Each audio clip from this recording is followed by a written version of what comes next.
Hey, my name is Trisha.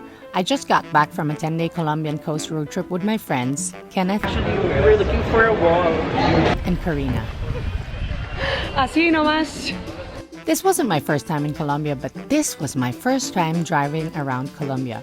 I did road trips in Mexico, Morocco, and Costa Rica, all with a rental car, so I am not very new to driving in foreign countries.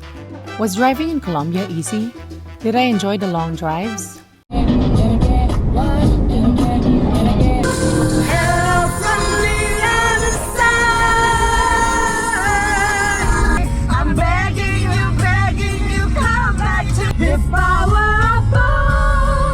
Well, here's the original 10-day plan. First, we land in Cartagena and stay there for 2 nights. Then we go to a 1-hour drive to Beru and spend the night there. Next day to Barranquilla to visit my host family whom I lived with during my trip in 2013. Then go to Santa Marta and spend 2 nights there. Drive an hour and a half to Tayrona National Park and camp there. Go all the way to Palomino. Drive to Taganga for an hour. Go back to Santa Marta.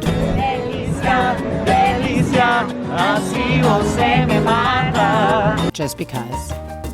And spend our last day in Cartagena and fly out to Mexico and Cuba. Yeah! First things first, let's get the car. Here, we got dents here as well. Right here. And we have scratches at the bottom. On the bottom. This rental car in Colombia cost us $270 for 10 days. But before taking a rental car in Colombia, always remember to check for dents and scratches. ¿Cómo es el reverse? Así y como ajá.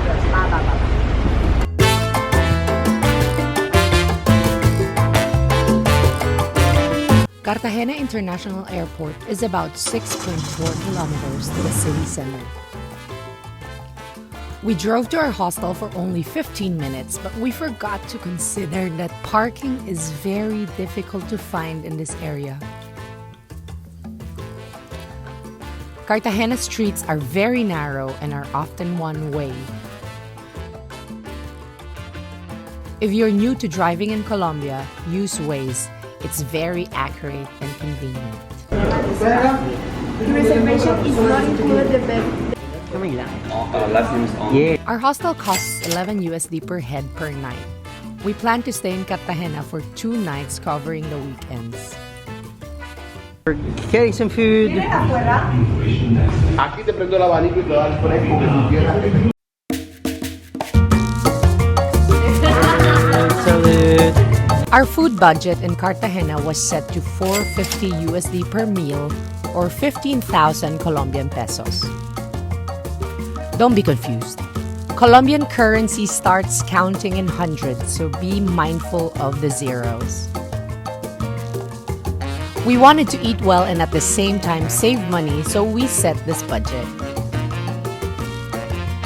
In the evenings, the plaza in Cartagena is full of street food vendors that start from $1 to $5. We decided to have dinners in all these food carts for the time that we are in Cartagena.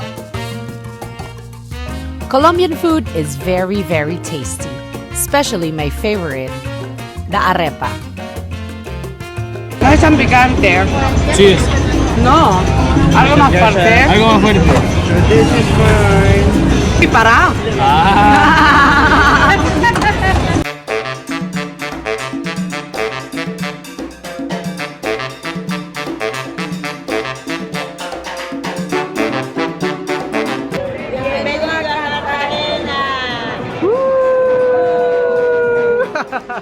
You've seen them in every Instagram post from your favorite Instagrammers and in all Colombia travel guides.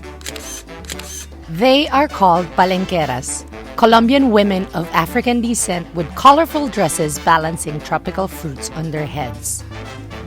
These women have become a symbol and imagery of today's Cartagena. They roam the historic center of Cartagena to take pictures with tourists.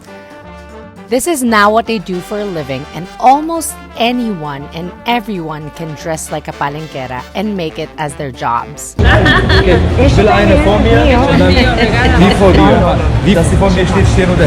If you want to take a picture like this, they charge between $10 to $30 depending on the number of people and how much you can haggle. Cartagena is a very tourist-friendly city. I felt safe walking at night, even by myself. Walking is a culture in Cartagena. We didn't even have to drive even once. Bruno Mars. Halika na, Bruno Mars. Si Valentina.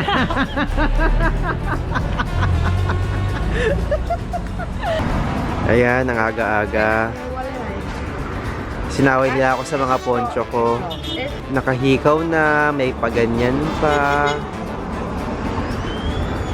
Ayaw na lang bumili ng sombrero para mahiram ko. We enjoyed our time in Cartagena, but now it's time to continue this road trip. Si tú me llamas, nos vamos a casa. Sin pijamas, sin pijamas.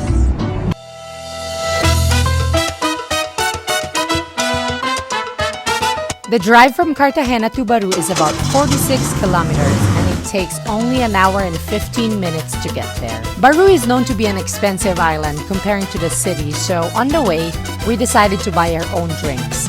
This way, we don't need to pay for beers in pricey bars. Gracias. ¿Dónde está Cari? ¿No hay botella?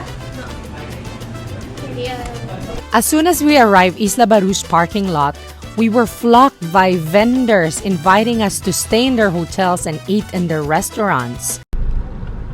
Ayan, medyo we feel so harassed. Because they are... And unsafe in our Yeah. own car. They are knocking at our windows. So, but we're looking for our hotel. Pero andyan sila sa labas. Even if we already told them that we already have a place to stay, they still insisted. Parking fee is about 40 Colombian pesos or less than $1. We've been told to park near the police station to keep the car safe. Park here next to the police station, which is safer, I think. And let's head to the hostel. Our hotel was far from the parking lot. We had to walk 2 kilometers to get there. But you can pay a porter to bring your stuff. This hotel in Isla Beru is a beachfront property, and it includes breakfast for only $45 per night for 3 people. Trisha. Yan, tingnan nyo. Ganyan kami kalagkit sa umaga.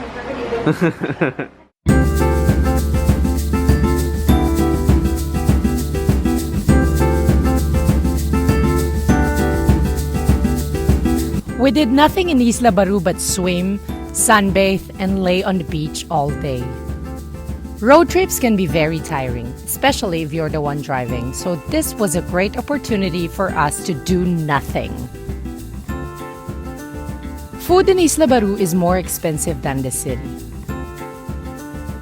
In here, we spent almost $8 per meal. The main dish in Isla Beru is a fish called mojarra.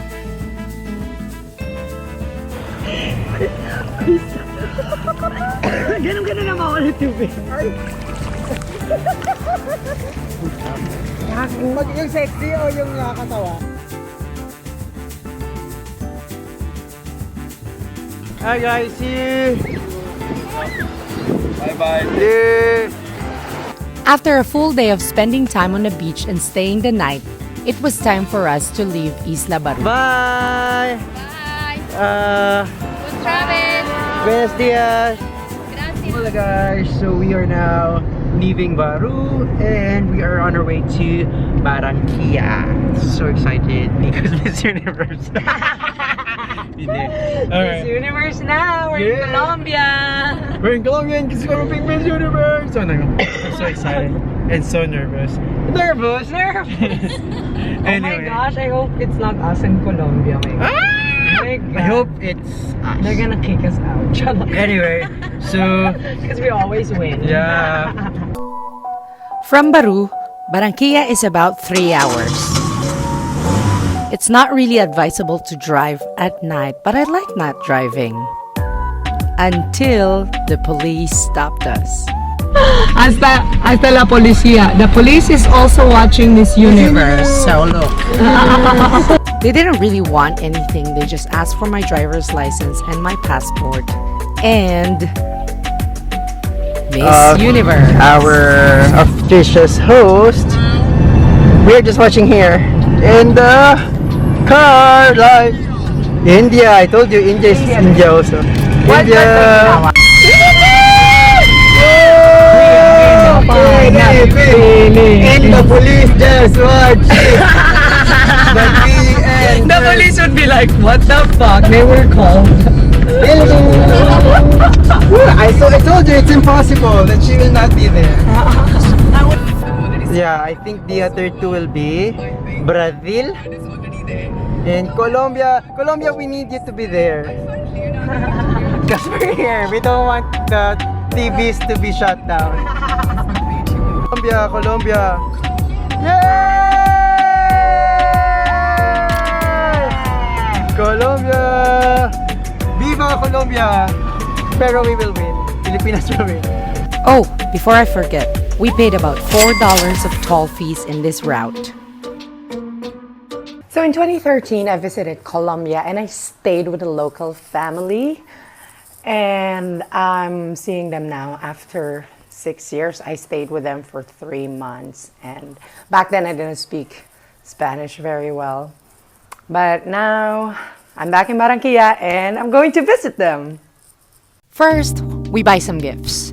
Trisha, bumibili ng cake. Caramel cake. Yum! When I lived with my host family in Barranquilla, I did not pay for anything.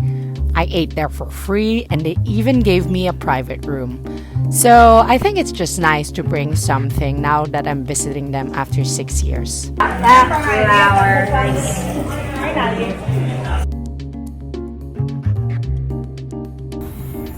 Hola! No, mami, falta acá. Come on, Nana.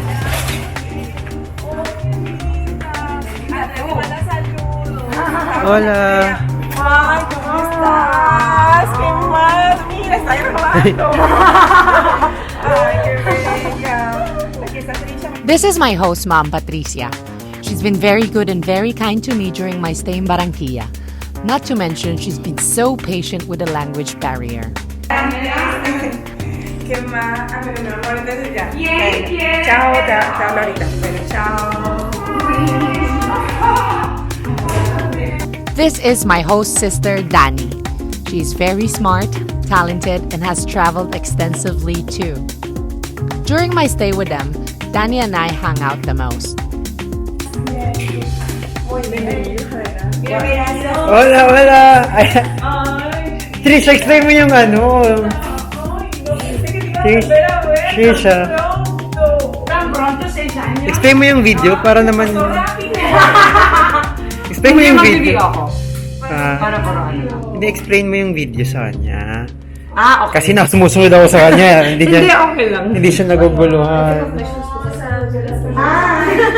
Es que soy de China. Está bien. Mira. André, mi amor, ahí está Mario. Aquí está Trisha. ¿Quién es? Don Mario. ¿Cómo era que le decía? And of course, the funniest of them all, my host dad, Señor Mario. I never really understood his humor until I spoke Spanish. He is super funny and I love him so much. I-explain mo kasi yung video. Hola, Kenneth. No, él es de Filipinas. Minon, no habla. Yeah. Arena es de Perú. Wow, qué chévere. Trisha es más flaca. Está súper flaca. Más flaca. It's amazing, isn't it? To have such connections like this. I never thought I'd find another family in a culture that is so different from mine. And I'm really glad that I had this experience. This was my house. So I lived here for almost 3 months with them. I had my own room here, and I met their daughter in the Philippines, but she's not here, of course. Hola, Andrea. And his family took me as their own. The visit was brief, but now that I live in Mexico, I can visit them anytime I want. It's not that far away.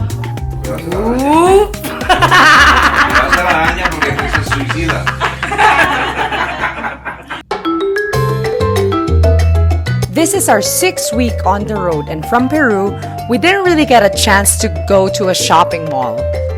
Before leaving Barranquilla, we decided to get a haircut. Salon time.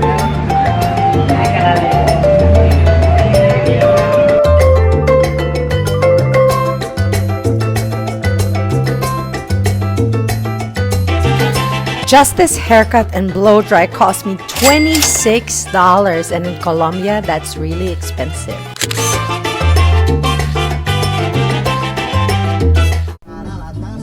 Then we continue our drive to Santa Marta, about 105 kilometers from Barranquilla.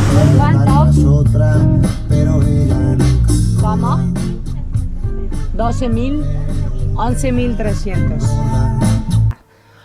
We paid $3.50 USD worth of tolls. But the feeling ain't the same. From a circle learn your name. This time you don't understand. Now you fellas can you feel my pain. It's not way you feel. Never mistake, never too late. But she ain't coming back. What I gotta do now is give my shorty back. Ooh, ooh, ooh, ooh. Ay, alam ko. We arrived Santa Marta late at night and checked in our hostel. Kasama po natin si Sarah Geronimo. The hostel is only $9 USD per night, and we are staying here for 2 nights. Santa Marta is known for its nightlife, so as soon as we finished checking in, we headed out to explore the city.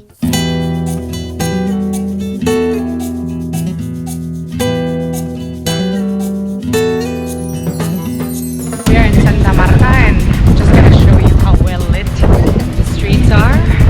We're walking at night. The wind is really strong, sorry. Almost 9 p.m. and we're walking in the main plaza. Feels really safe.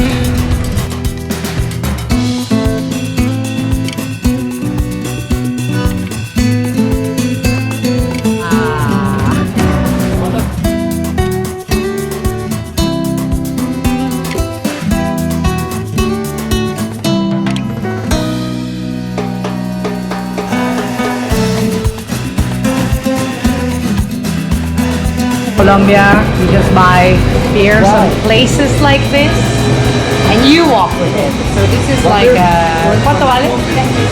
3 pesos, 3,000 pesos. 3,000 pesos colombianos. Carísima, pago. Muy barato. Gracias.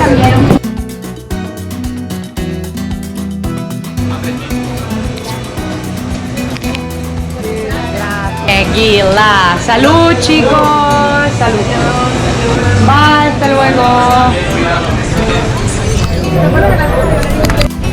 So in Colombia, you can walk while drinking your beers. Así nomás. And most of the time you drink at the plaza, so you can see the police over there. It's okay to drink. Delicia, delicia, así você me mata. Why don't know this song? There are so many street food stalls in Santa Marta, so we managed to stick to our budget. In Santa Marta, we only spent $250 US per meal, as we didn't eat in restaurants a lot. So we're watching the dude make the arepa from scratch. Check it out.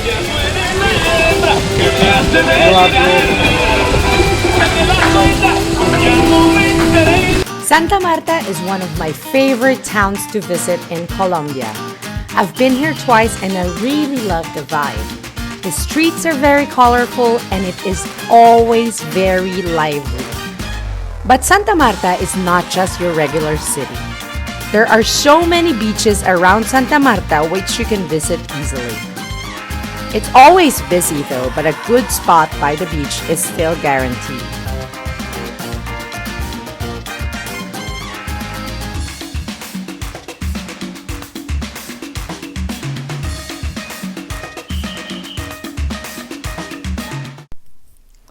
Then we continue our road trip to Tayrona. Tayrona National Park is only 16 kilometers away from Santa Marta. We plan to camp there, so before the 3-hour trek, we bought takeaway food. Kenneth wanted to practice his Spanish, so he insisted on ordering. Yeah, those quarters? Quarter. Those quarters? Cuartos. Quarter is cuartos. Dos quartos sa Polo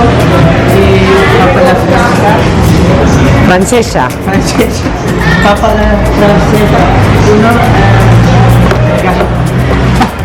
Food is quite expensive inside Tayrona National Park, so if you are camping, make sure to bring your food.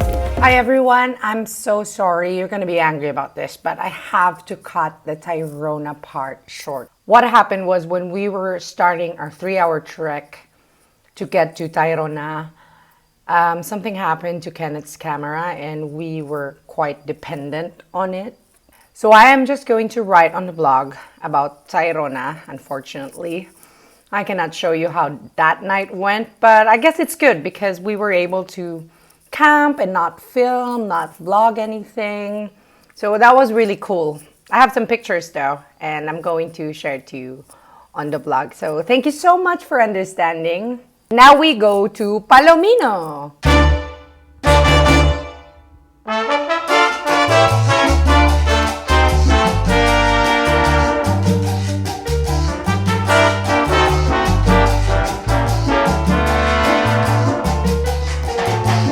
From Tayrona, Palomino is about 43 kilometers. It wasn't a long drive. Welcome to Palomino. Bienvenido, Palomino. Palomino is a small town on the Caribbean coast of Colombia, located in the Guajira region of Colombia. This is our final stop to the north before we go back south to Taganga. I've been to Palomino before and there's really not much to do. It's just good to see the coast. A la brasa, ¿Pero qué tipo de pescado es? hay cohenúa, acaba de llegar el pescado, voy a revisar. Ano lang daw ng fish? Kakakuha. Kakadating lang daw, literally. Love it! So he's making us choose the fish that they just caught today. ¿Qué nos recomiendas? Hay picúa, Mojarra, ¿no? hay mojarra, Bueno. zafiro, cohenúa, ¿Y esto qué es? Atún. atún. Atún. Y este cierra. Y este es una Uy, fruta may de tuna. Atún a la There's also atún. ¿Atún a la brasa? ¿Cómo es? ¿Bien frito? ¿Fritado? asar, a la brasa. Ah, gusto mo? Grilled tuna. Minuto de yan. Oo. Or Yun din yung mojarra. Ajá. Pero los precios, ¿cómo es? Esta valen 20. Ajá. Salen 20. Por el menú, Ajá, pues. por el menú. Ajá. Hay una más grande que vale 25 y esta vale 20. Atún. Este de 15 y este de 20. Ah. Este vale 15. Pero muy pequeño. Ah, pues si queréis le pones más grande. Ok. Mojarra. Mojarra. Ah, no. Sí, frito. Con mojarra frito. Sí. Ah, no, solo uno. Una sola mojarra. Sí. Ok. Una sola mojarra. Y 2 cervezas. ¿Qué cervezas tienen? Hay Club Colombia, hay Club Colombia, Águila y... Costeñita. No. No. Wala daw. Águila Club. Dorada. Wala, gold dorado. Yo también águila, por favor. Gracias. Power, may papilian ng fish.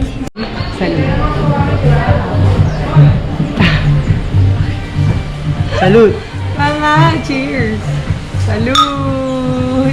Dalaga. O, diba? Ang sarap. Ang Parang ano siya, no? It's not that orange. This one. Ano sa datoy? Yung pagka-free. This fish meal cost $5.89 US, so Kenneth and I shared it.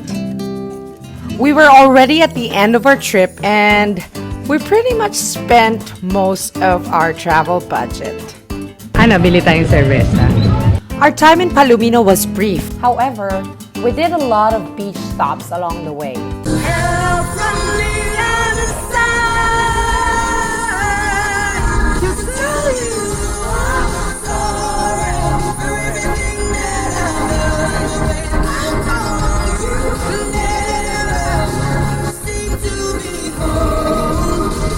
I guess that's the beauty of having a rental car.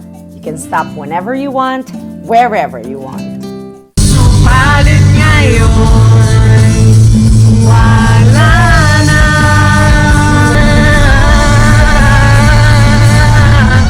Naaalala ko ang mga gabing nakahiga sa ilalim ng kalawag.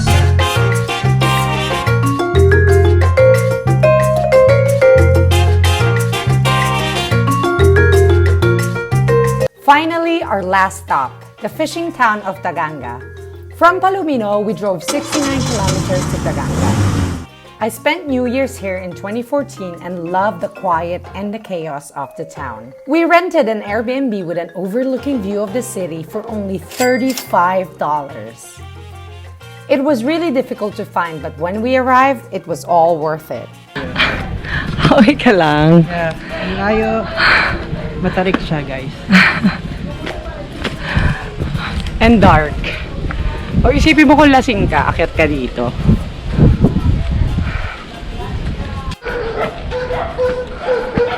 Oh my God! Meron braso. Buenas noches. ¿Sabes dónde está el Hostal Casa Horizonte? Más arriba. Ok, muchas gracias. Pero hay una cartel que dice... Ok. Ok, muchas gracias. But anyway, we made it and we really enjoyed our stay in this Airbnb.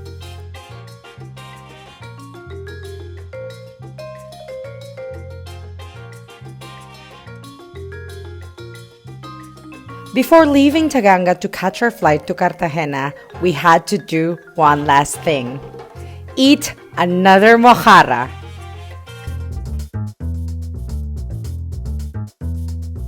Mojarra has been our favorite throughout this Colombian road trip. Mojarra is saltwater fish, very common to cook in some areas of the country, such as the Orinoquia. Accompanied by patacon, salad, and rice, this simple preparation evoked the best of the sea. We also had cocadas, and we had lots of it. Cocada is a traditional coconut candy or cookies found in many parts of Latin America. When you are in Colombia, better not miss this treat. Cocadas. Riquísima. Kulang ng kape. Mas matamis yung white. Leche. I know you like to thank you. She don't stay, but lean a little bit closer, see. Roses smell like ooh. From Taganga, we drove all the way back to Cartagena to catch our flights to Mexico and Cuba.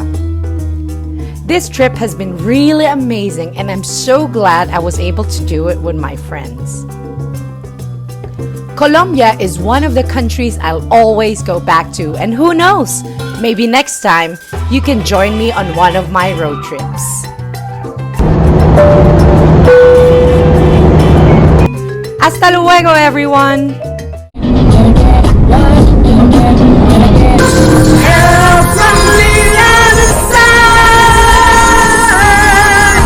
I'm begging you, come back to this power. Hi Hi guys, thank you for watching this video. It took me a lot of days to edit this video, so thank you very much. I really appreciate it. And I'd like to tell everyone that the prices here are not that accurate. It's just to give you an idea on what you'll spend on your Colombian road trip, more or less. But I will have more information on the vlog, a more detailed one, for you to see how much you'll spend on a Colombian road trip. So again, thank you so much. It has been so fun making this video, and I'm glad I can share this with you. Mwah!